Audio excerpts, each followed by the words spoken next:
প্রিয়াঙ্কা, তুমি এত সময় ধরে কি করছো? দেখতে পাচ্ছ না? এমনিতে চুল পড়ে গেছে, এমনি চুল নেই, তারপর চুলে আবার কি সব করছো? আরে চুল নেই, চুল যাতে গজায় তার জন্যই তো এসছি, নাকি আমি মূর্খ যে কটা আছে সে কটা হারাবো? কি কি করছো তাহলে?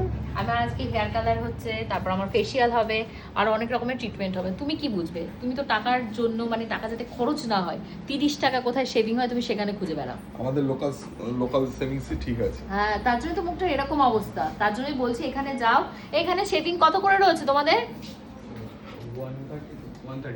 130 করে শেভিং রয়েছে। আর ওনার মুখে কি যাবে বলো তো?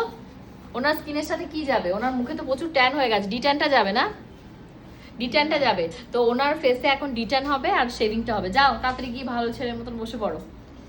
দেখি আজকে মানে করে দেখি কেমন হয়।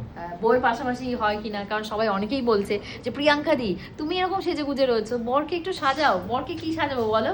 ওনার আসার কথা এখানে 12টায়, উনি এসছে দুপুর 3টের সময়। তাহলে বলো, সাজার টাইম তো লগ্ন পারই হয়ে গেল, তা বিয়েটা কখন হবে? যাও এবার, যাও গিয়ে বসে পড়ো। চলো বাবা, চলো।